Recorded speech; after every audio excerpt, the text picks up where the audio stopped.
La muñeca de trapo. La mudanza tenía a sus padres de los nervios. Corrían de un lado a otro dando órdenes, mientras los hombres de la empresa de transporte colocaban los muebles. Ella se paseaba por los pasillos de su nuevo hogar hasta que llegó a un cuarto con vistas a la calle.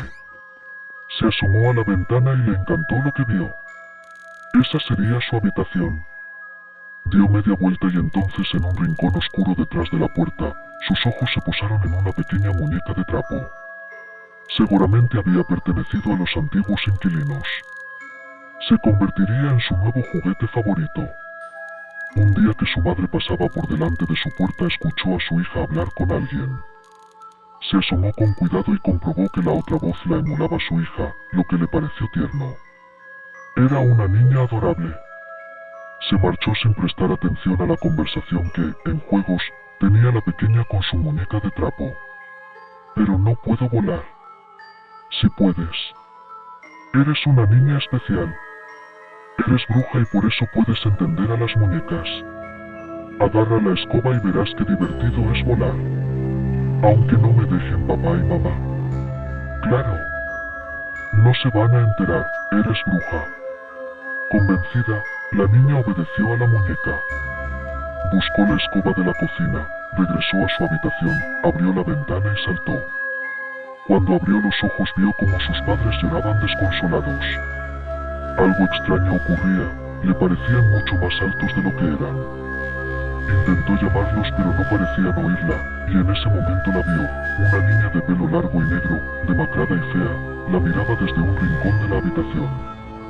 Años esperando a que alguna niña ocupase mi lugar. Si tienes suerte a lo mejor no tienes que esperar tanto como yo.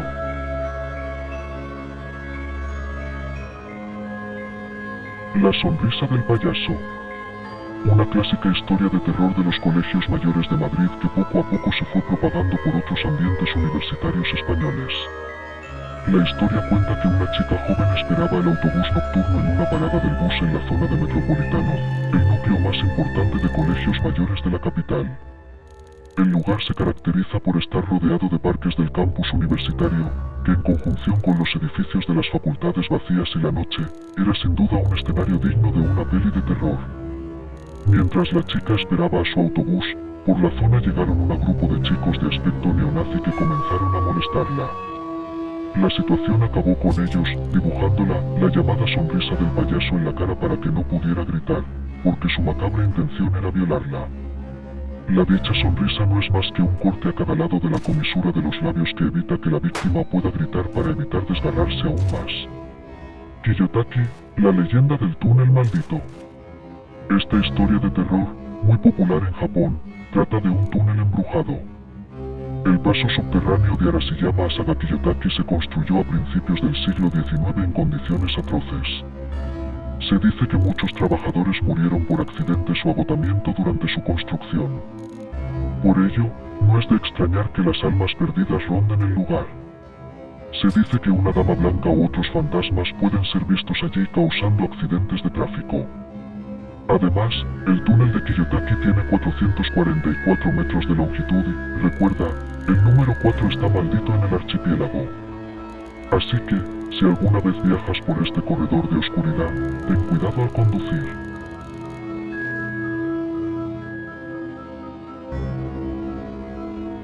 Leonor se mudaba de nuevo.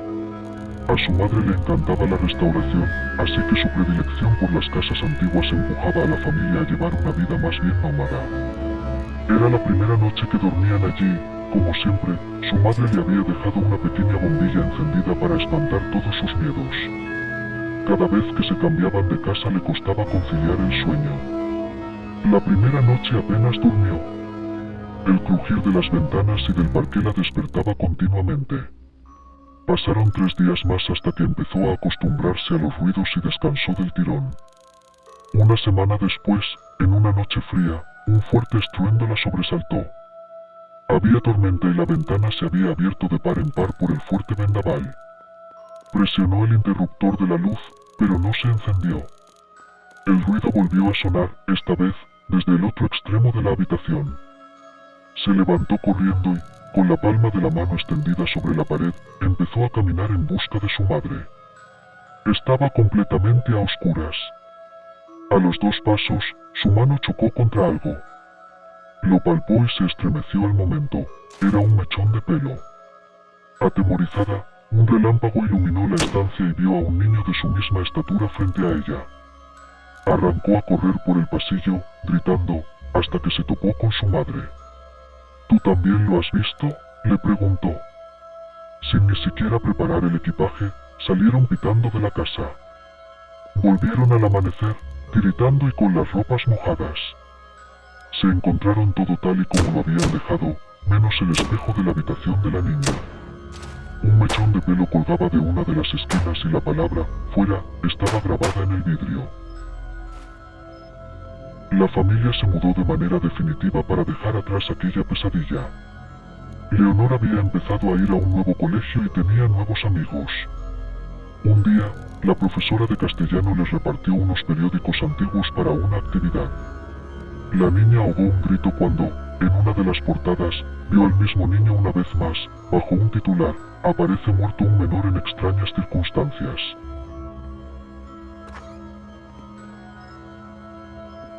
El camarero fantasma. No se trata de un tabernero chulesco que te vacila cuando le pides una cerveza, que los hay, pero esos, por suerte, dan más risa que miedo. Todo el mundo conoce a alguien que conoce a alguien que, estando de viaje, se fue a tomar una copa a un bar solitario del pueblo en el que se alojaba. Para pasar el rato y desconectar tras muchas horas al volante, el conductor consume varios gin y tonics en animada conversación con el camarero. Según la leyenda, el forastero vuelve al día siguiente y se encuentra con otro barman. Al preguntar por su compañero, si es que ese día libra, se entera con estupefacción de que el establecimiento había estado cerrado la noche anterior.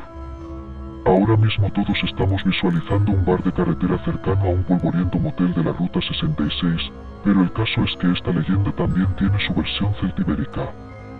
La oí hace poco, de boca de un amigo cuyo padre era comandante del aire y había estado un tiempo destinado en la base aérea de los Llanos en Albacete.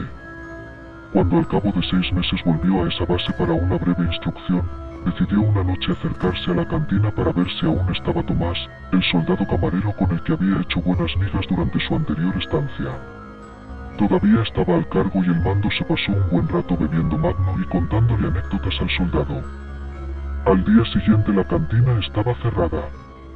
Cuando inquirió, le contaron que Tomás ya no estaba en el cuerpo, se había suicidado hacía 3 meses. La cantina estaba cerrada, a raíz del suicidio y de que se había terminado el nuevo pabellón de oficiales.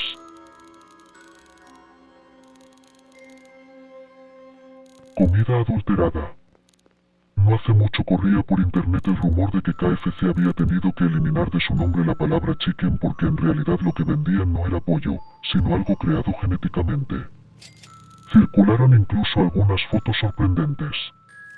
Los alimentos son a menudo víctimas de mitos urbanos. Las hamburguesas McDonald's en realidad están hechas de lombrices, en los restaurantes chinos sirven carne de perro y en las latas de paté de tal marca aparecen cucarachas.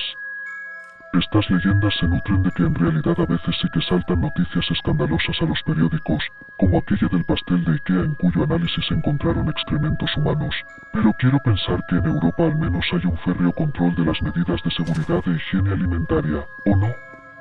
Mi leyenda urbana favorita de comida proviene de mi infancia. En el colegio se extendió el rumor de que si mezclabas Coca-Cola con aspirina salía droga. Así, en hiperónimo, droga. Droga no sé, pero seguro que es una mezcla explosiva para el estómago.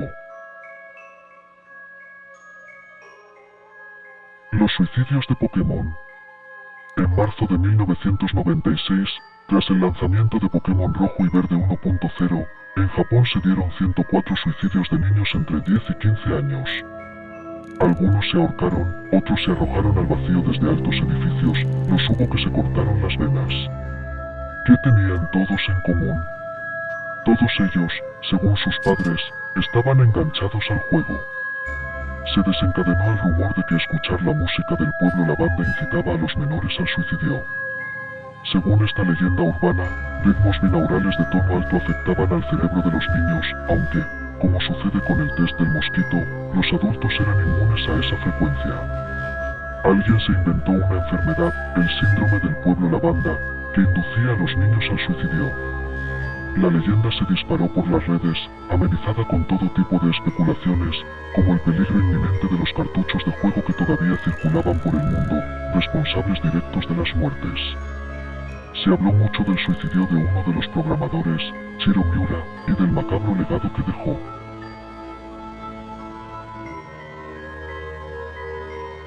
Para siempre mi amor. A 2 días de la muerte de Olivia, Herman apenas había reunido el valor para leer su carta. Era algo extraño que ella la hubiese escrito, tal y como si presintiera que la muerte estaba cerca. Probablemente eso aterraba un poco al muchacho. Temía lo que aquellas palabras le revelaran, pero aún así, por fin pudo abrirla para leerla. Las primeras líneas le devolvieron la tranquilidad. Ella solo evidenciaba el gran amor que le tenía. Trataba de recordarle el día que se conocieron, todo lo que hicieron juntos, incluso las peleas. Mencionaba lo mucho que le gustaba observarlo mientras dormía, abrazarlo cuando tenía pesadillas, despertar a su lado las mañanas después de acurrucarse en él toda la noche. Un par de lágrimas rodaron por la mejilla de Herman. Sin duda extrañaría su cercanía, le sería muy difícil sobreponerse a su ausencia, pero nuevamente le tranquilizó leer el último párrafo, en el cual se lanzaba una promesa. Ella juraba que no lo abandonaría jamás, que no le permitiría sentirse solo, que seguiría abrazándolo a pesar de todo. Después de eso solo venía una amorosa firma, pero Herman ya no podía ni siquiera sujetar la hoja entre sus manos. Lo único que quería era tirarse en su cama y dormir hasta que el dolor pasara. Sin embargo, no podía conciliar el sueño, daba vueltas y vueltas, y aunque sus ojos se cerraban, su mente no se apaga. Pensaba en ella, la extrañaba. En cierto momento alcanzó a percibir su perfume, mezclado con el olor a podredumbre. Callando su llanto, escuchó en la habitación una tenue respiración, y allá en el rincón más oscuro, algo se movía. Apuntó la lámpara hacia el rincón, y ahí estaba Olivia. Se había escapado de su tumba y las garras de la muerte, solo con la intención de cumplir la promesa a su amado y estar con él eternamente.